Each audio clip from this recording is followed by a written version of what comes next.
Hello, hello, hello. Oh my God, Thursday the 24th. Where are the weeks going, Brice?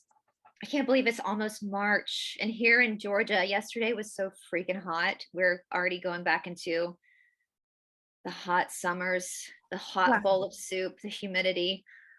You're just making us jealous, aren't you? Because you can see my fur and my cats in the background. And this is why Brice has always got her lovely tank top on, and I've always got Too hot. my latest one, reclaim, because I am reclaiming my power. And we always so looking forward to this coffee chat. I meant to nip in and get my cup of coffee, but I haven't. So I've got my Well, let me be honest with you guys. So because it's so hot down here in the South, now people do drink coffee down here, but even with like tea, like if you asked me for a glass of tea, I would not think of a hot tea. I would think of a cold, sweet tea. That's what we drink down here, is because it's so damn hot to drink hot beverages. But yeah, no, it's not the hot heat down here in Georgia can be gross. I mean, it's you sleep with the air conditioning on and fans on, and you still wake up sweating in the middle of the night. So it can be a very wow, hellish heat. So don't have that problem. But we've both had weird issues because I've been without power for 3 days because we've had really bad storms in the UK. And I was speaking to our mutual friend Lucy Davis this morning. And she, because I live in the most beautiful place in the middle of the countryside, absolutely love it. But of course, when the storms hit, loads of the big trees blocked all the single track lanes. And because there's not many of us living here, we're right on the bottom of the priority list to come and sort it out. Whilst, of course, you were saying you had a power outage, didn't you? But because you were in the middle of the city, and all the businesses are there, it's quite high priority to get it up and running again quickly. yeah, that's the beautiful thing about living right in the middle of Atlanta, is that when the power does go out, they fix it pretty quickly, because I'm right in Midtown, which whenever I say that, people are like, you're doxing yourself. No, I'm not. There's 6 million people in this city. Good luck finding me, you know. But yeah, I was right in the middle of a Zoom, and there's a restaurant right beside where I live. So I'm literally right. I mean, I can walk to things everywhere here because everything's around me. A transformer blew, and it literally scared the crap out of me when it happened, because it was so loud. And Robbie, my dog, started barking, and the power blew, and I literally was right in the middle of a Zoom, and it just took me right off. I you know, like, what can you do though? You know, what can you do? The power's out. You can't, you know. But we got it back within like the middle of the night. It came back on, so I couldn't respond to like messages right away because my phone was losing charge. And yeah, so but yeah. And we have in Atlanta, because Atlanta is known as like one of the greenest cities, we have a lot of trees here, which is awesome. But we get weather like you guys have, we get that all the time here. We get these tumultuous thunderstorms, and trees go down, and tornadoes. And that happens a lot here, as trees will go down on the power lines in the city, and take out a whole block of power. And it's thank God it wasn't super hot that night, because when it goes out, when the power goes out, when it's real hot, you have to sleep with your windows open, or else it's just too much. And then, of course, being in a city, sleeping with your windows open isn't the smartest thing to do, because there is a lot of crime that happens in cities. But, you know, modern world problems, right? I know, we're so lucky we can still sleep with our doors open and not worry about, you know, we don't lock anything up and things. So, because that's the nice thing. But it gave me a lot of time, Brice, to reflect, because I had 3 days where I couldn't use the internet, couldn't think. And yes, I had a lot of clearing up to do and looking after the animals, which I'm surprised I haven't got a permanent head torch hacked to my forehead. But I prepared with my prepping. So I have my candles, and I have my gas stove, and I have a thing. So I was all fine. But it did give me a lot of time for reflection. And one of the things I was reflecting on is what we were going to talk about today, which is the difference between ego and confidence. Mm-hmm.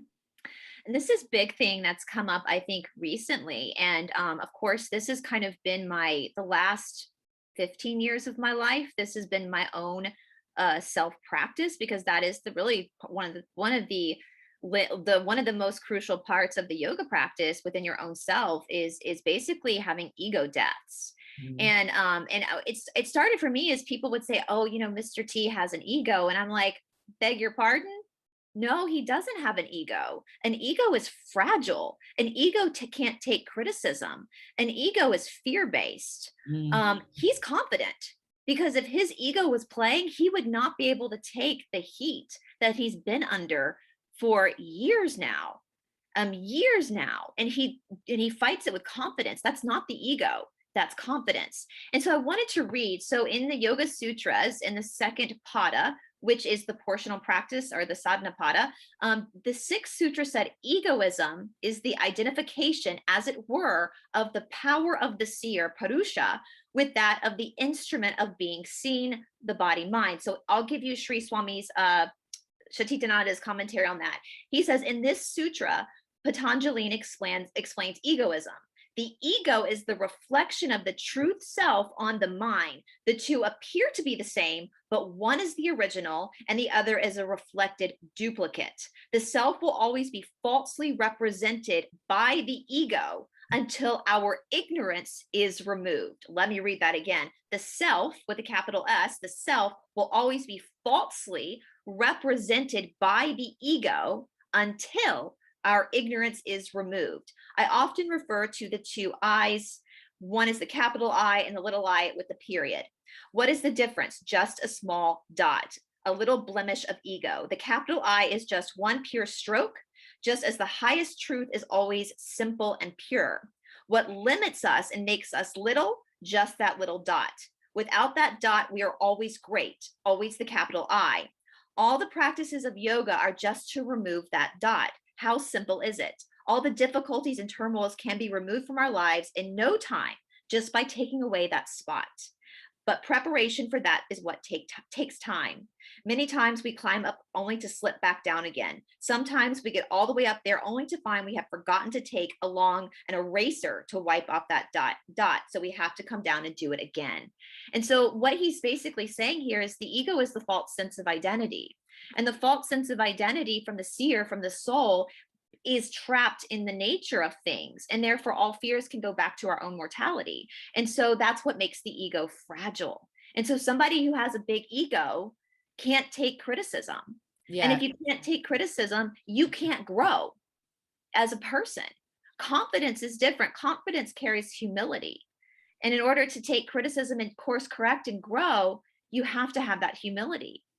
So if that makes sense. It makes perfect sense. And, you know, on every scale, I mean, we always say, and most people know, that what we're seeing in our external global environment is a reflection of our microenvironments and a reflection of what's going on internally. And we're seeing this on so many different levels, aren't we, in terms of the fragility of the ego and how that can cause people to lash out, not be able to take feedback, not be able to take criticism.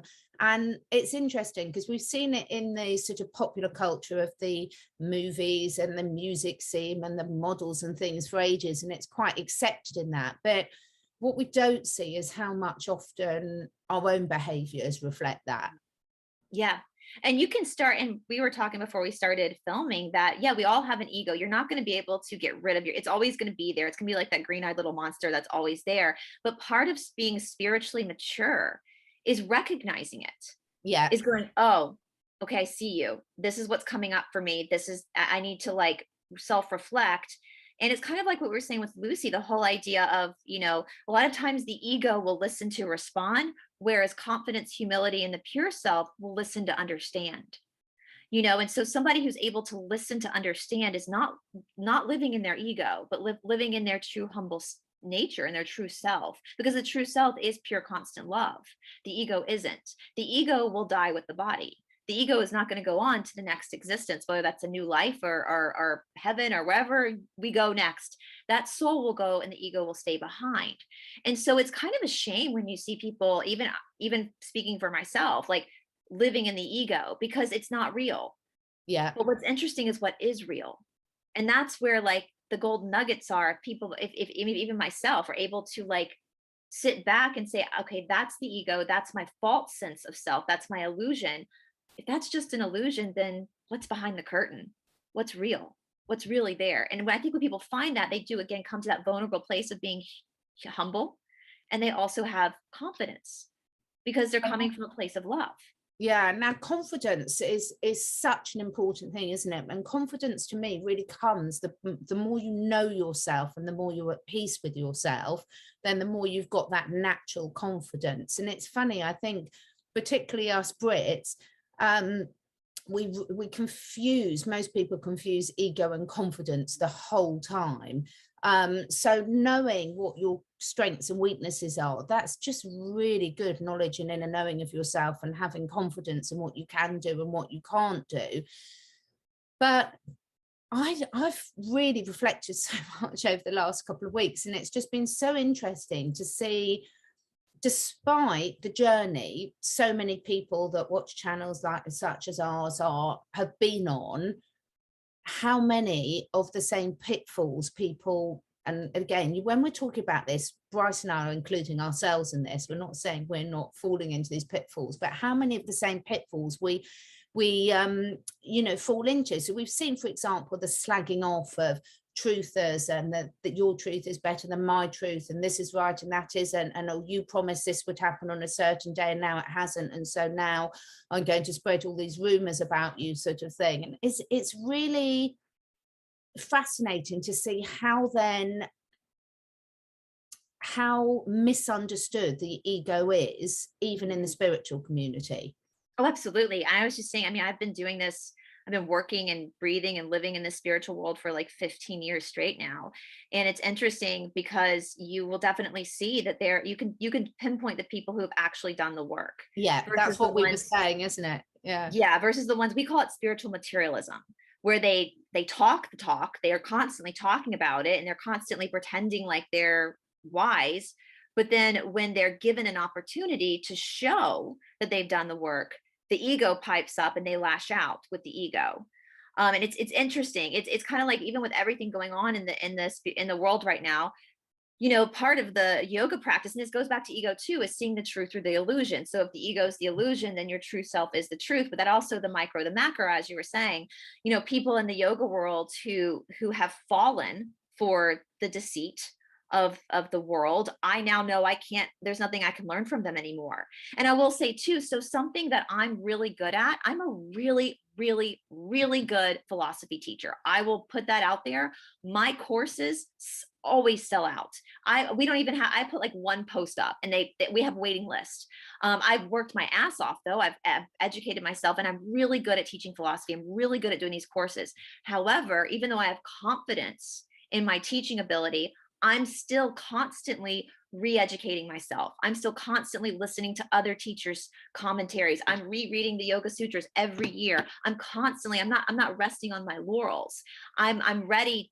In that confidence, there is humility, where I'm still also, you're never, even as a teacher, regardless of what role you're in, even if it's not even the spiritual, even if you're Mr. T and you're leading this huge demolition, you still have to be in a place of humility where you can correct yourself and you can continue to learn and grow, because for all of us, it's all about the personal journey anyway, yeah. And I would flash my boobs at you, because underneath this, I've got the more I learn, the less I know. But yes. I don't want to get banned for exposure on YouTube, and we don't want to put all the listeners off. No, it's not really flash my boobs. But if I started lifting my sweatshirt up, we might lose a lot of viewers. But, we might gain more viewers, Catherine. Yeah, so you got to. So why do we think that us humans, because we've spoken before, you see my lovely dogs, that Lola was just doing a lovely yoga stretch. Why do we think that us humans find this so difficult, this issue of the false ego? Well, I think Sean Stone said it best in the last interview I did with him. He said something that kind of dinged in my head, which hopefully we're going to have him on with us for a meditation series. We're going to try to arrange that. He said that, we have been raised for generation after generation. I'm paraphrasing what he said, guys, generation after generation after generation in this predatory type environment. Yeah. Like, you have to be predatory to matter. You have to be predatory to be successful. And so I think that this predatory nature is the nature of the matrix. And whether we realize it or not, that's what we've been indoctrinated into in order to survive. And in fairness, if you go back 20, 30 years, you had to be predatory to survive, to make that income. And that's how they've set it up. And that predatory nature means that if you're not predatory, you could become the prey. You could lose everything. And we're hopefully shifting into a world where that's not true anymore. But that is why the ego has been allowed, I believe, to flourish, is because people don't want to look like they're weak. People don't want to look like they're less than. They want to look like they are the best, that that predatory nature of this, I'm the best, I matter, I'm enough. Where in my experience, being in one of the most, the Ashtanga yoga, the lineage I practice, is one of the most extreme versions of yoga. And so it will humble you, whether you want it to or not. It will break you. That's part of the practice. That's why it's so extreme.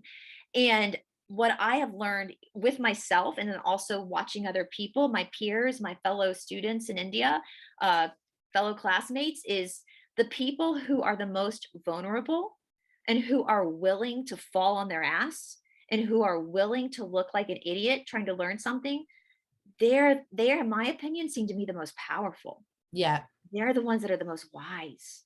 They're the ones I want to talk to. I want to pick their brains because they're quiet in their motion. And they allow themselves to just fall. And there's wisdom and there's strength and beauty in that. Whereas when someone's playing with the ego, you can tell when someone's in their ego. It's not attractive. No, it's really not attractive. It's not attractive from in any sort of way, and certainly it doesn't make you feel comfortable, and it doesn't build trust, and it doesn't want you to move forward with that person, because it's sort of, it's a very negative energy that comes on. And I know there's lots of discussions that we can have about what the benefits of the ego are from a self-preservation point of view. But again, how much of that is ego and how much of that is confidence? You can tell straight away when someone has that natural confidence. There's a huge difference between confidence and arrogance. Yeah. Oh, absolutely. Arrogance comes with ego. Yeah, absolutely. And it's lovely when you really see people who are very naturally confident in themselves, isn't it? They're a real pleasure to be around. They attract you into their energy field, don't they? Because you feel comfortable and you feel safe and you feel accepted. And they're often the ones that are the best listeners as well. Mm-hmm. Well, they're willing to learn. They're willing to also learn as well. And I think it also goes back into having a sense of self. I know he talked about the self with the capital S and there's self, the lowercase s, but being able to like sit within yourself. I find from my observation of people, including myself, times when my ego's been out of hand, but when I watch people who seem to have this real arrogant ego, the thing, and maybe this is me just being a yoga student and yoga teacher, the thing that always gets me is like, what are you hiding from yourself? Yeah. What are you running from? Like there's something you're trying to cover up. There's something you're trying to portray yourself in a way that I can already pick up is not the real you. And I'm not interested in the fake you. I'm interested in the real you. I don't care. If you're not perceived to be the best, like that's not what interested. I want to hear about you as a person, as yourself. And so every time I see that with somebody, I'm like, ooh, I actually it sounds bad. I kind of have like empathy and compassion sometimes because I feel like there's something within them that they don't want to expose. It's like a self-protective shield that people put up around them, isn't it? And I think we've seen it a lot over the last couple of years because, a lot of people have been speaking out about different things. But again, I find it quite fascinating when you look at the ego in terms of what's happening on the global situation and what we're finding out about everything and about how we've got our own need for things to happen in a certain time scale, in a certain way, and for truth to be exposed. But of course, that's only our version of the truth. We think our version is true and other people think their version is true. And reality is perception. Yeah. And there's something that is big in the Yoga Sutras that I've been going through on David Zublick's channel, basically because we've been doing that because people think yoga is demonic and we're proving it not by going through the actual philosophy, but there's a huge emphasis in the practice of yoga. It's one of the 8 limbs, which is basically, I won't say the Sanskrit, but it's basically surrendering to God, surrendering to the divine. And when somebody, what is very apparent is that and this is, I'm totally speaking about myself in this situation, is that when you can say that you're spiritual and you have a connection to the divine and you trust in the divine, but when your ego flares up and there's anxiety and there's all this stuff coming up, that means you don't actually have faith in the divine. That means you don't actually trust it because you're having to put up that false sense of self. And that's something that I've had to check myself with my ego, just rereading the sutras and like, okay, when my anxiety kicks up, like be like, okay, you just have to relax and know that the divine source creator is in control and you're fine. You there's enough for everyone. You're going to be fine. This is we all matter. We all are enough.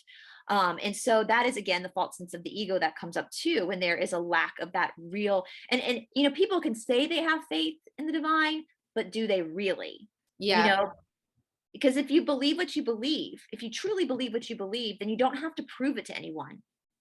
You don't have to. So important, because we've all had these conversations and had to giggle with it. And, you know, myself very much, you know, we've all had family members and friends and work colleagues that think we're all mad. And I will put my hand up still, you know, I've still got a thing where there's certain family members I want to be proved right to. But again, you know, this ties into the issue of the ego, ties into every other aspect of the spiritual development, doesn't it? Because if you really do truly have that trust, then it questions everything. It questions, why do we need to interfere with what decisions other people are making about certain things at the moment? Why do we feel the need to change things on a global scale? Because if we really did have that trust, would we need to be sort of fighting, protesting, speaking out so much about it? And you and I have had so many interesting conversations, many of them off camera, where it's so interesting, isn't it, to have the keep asking these questions and keep looking from an individual, and then everyone watching this from an individual perspective. Where is this coming from within me? Yeah. Is it coming from a true confidence of knowing that my actions and my thoughts and my words are really with the intent of making the world a better place? Mm-hmm. Or is it coming to prove that I was right and I'm better than? Well, and it's also, you know, it's the ego. People get caught up in their ego, like, again, yeah, that whole I'm enough, or I'm right, and I'm worthy. And it's like, you can definitely tell an ego flare up when there is been something wrong done, but then there's no accountability, because that's fear of like not being enough. And if I have to apologize, then I'm going to look vulnerable, and therefore I'm not the predator anymore, I'm the prey. But again, I find the people who are the most vulnerable to be the most confident and the most beautiful souls. You know, they're not fragile. Being vulnerable doesn't mean you're fragile. It actually means the opposite. It means that you're confident and you're willing to be a human. Being a human means that we're not always going to be perfect. There's always going to be pitfalls and obstacles and opportunities to learn. And when you're vulnerable to that, you're actually showing your humanness. And that is beautiful. And that is powerful. That's powerful. You know, so, I mean, you look at some of the, you know, so I'm going to use Gandhi as an example. Now, I understand, I'm going to put this out there, disclaimer. I know from my friends in India that there's a lot of questionable things about that story. I'm just going to put that out there. But from what I know as of now, I'm going to use Gandhi as an example, Mahatma Gandhi. Now, I know Shanti and I have talked about the first law of yoga is a word called ahimsa. So ahimsa means violence. Ahimsa means non-violence. Now, Patanjali, the person who wrote the Yoga Sutras 5,000 years ago, picked ahimsa, non-violence, for a particular reason. He didn't pick the word peace. He picked non-violence. And so if you look at Mahatma Gandhi and the story we've been told, we'll just say it that way, he stood up for what was right against the British Empire, but he never did it in a violent way. And he was always accepting of what happened.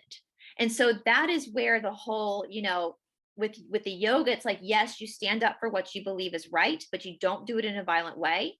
You don't impede on other people's free will. And then if it doesn't go your way, you have to fall into a place of acceptance that that's how it is, because then that's that faith in the divine. And you think about how hard that is. Like, you think about, I know, even though we know the Bible's corrupt, there's when Paul was writing his letters, some of his most beautifully written letters about love were written when he was being transported to be executed.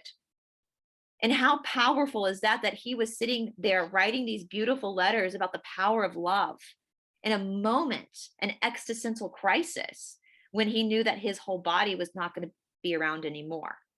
You know, so that is coming from confidence and peace, to be able to be in that mindset. And that is someone who has worked on themselves to be able to accept whatever's coming in a very, because I know as sure as hell, if I was sitting there about to be executed, I would not be writing letters on love. So Exactly. And I think, you know, going back to the vulnerability, it's really, really important. There's a big difference between vulnerability and weakness. As you say, it's actually completely opposite, because if you're at peace enough and you know yourself enough to be open and vulnerable, then that is the opposite of weakness in mind. And we twist these words, don't we, to have meanings that they don't really mean at all.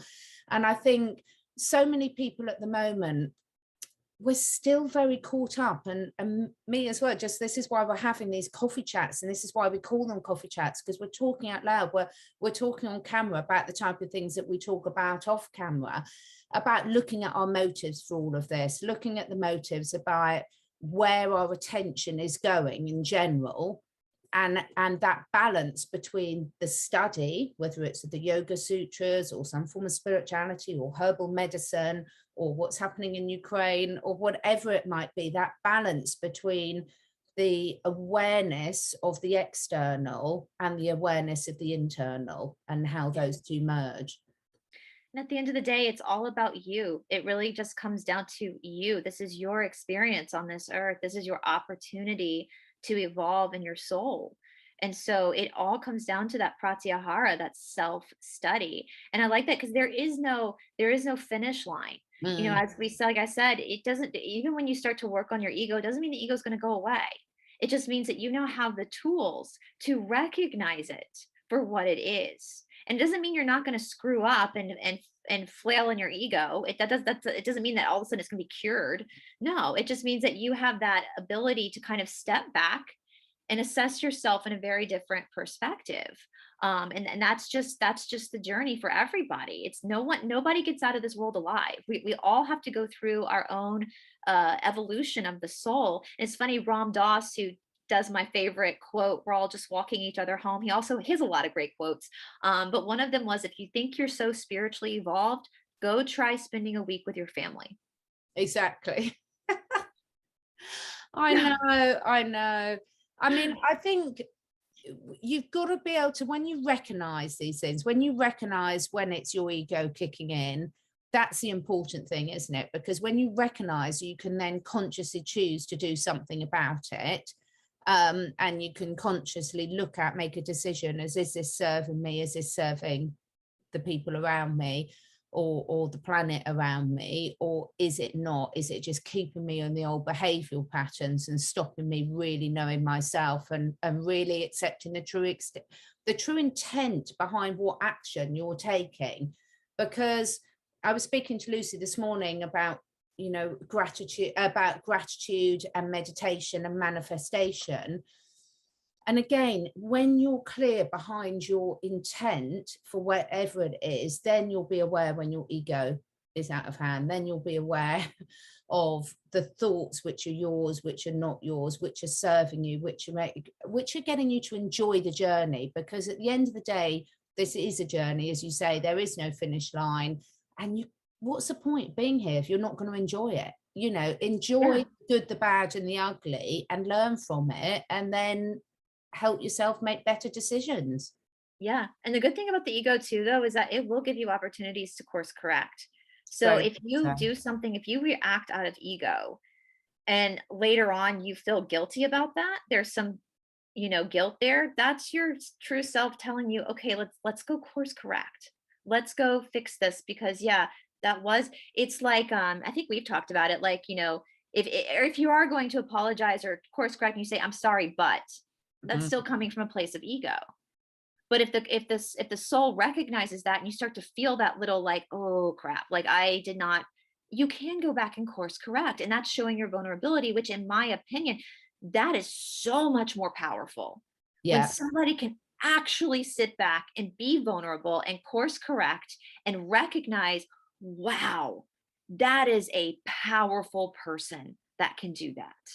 You know, so even if you're worried, if the ego fights back and says, oh, but if you admit, you know, you were wrong, then you're going to look like a fool. No.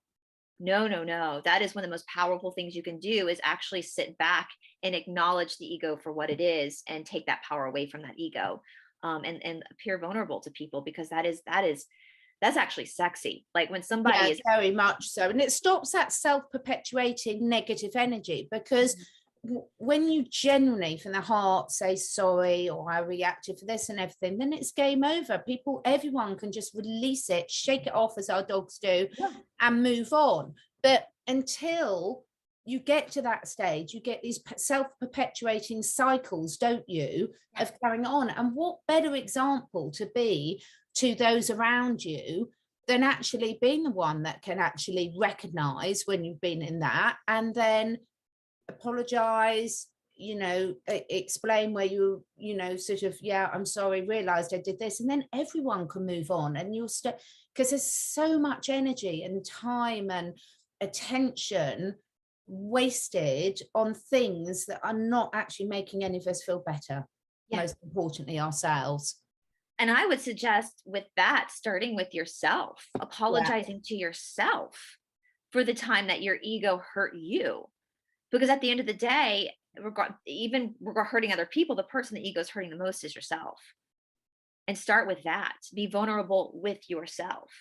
And that's where that power starts. Oh my God. I'm sitting in my office. It's the mid-afternoon. Sorry, guys, I've just got to do this.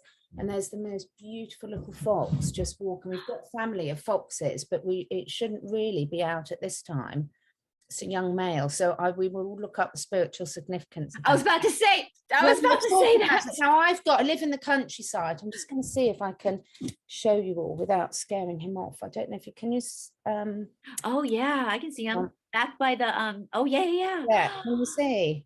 And it's right outside my window. Now, what's really funny, if my dogs suddenly start barking, because the dogs and 3 of the cats are in here, but he's going and eating bread food. We do have the foxes that come out at night, but for him to be in the middle of the wall, he obviously wants to join in the conversation. Sorry, but if I would go look that up. I would look that up. I'm going to look that up, and I'll put it below, because there's obviously something in there. But yeah, being kind to ourselves and just having, I love these coffee chats, because for me they're so great, because I learn so much, because when you talk it out with your best friends, then you get more clarity, and once you've got clarity, you can move on. But if not, it's very easy, isn't it, to get stuck in the same cycle, and then it's frustrating, and you'll just sort of like, well, now we're cleansing out this energy, we're coming to realizations ourselves, and then hopefully, you and I talk all the time about be the person your dog thinks you are. And this for me is the greatest example of,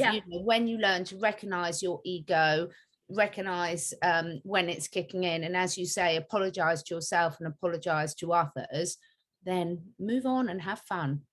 And the world would be a better place if we could all just be a little bit more humble and realize that our true selves are so much better than the false sense of the ego. Exactly. Oh, that was so useful for me, I must say. I definitely mine kicked in this week. So I hope you all enjoyed the little coffee chat. We're very happy to have subject matters be suggested to us, and we will be back very soon. Thanks, Brice. Have a wonderful day. You too. Bye, guys.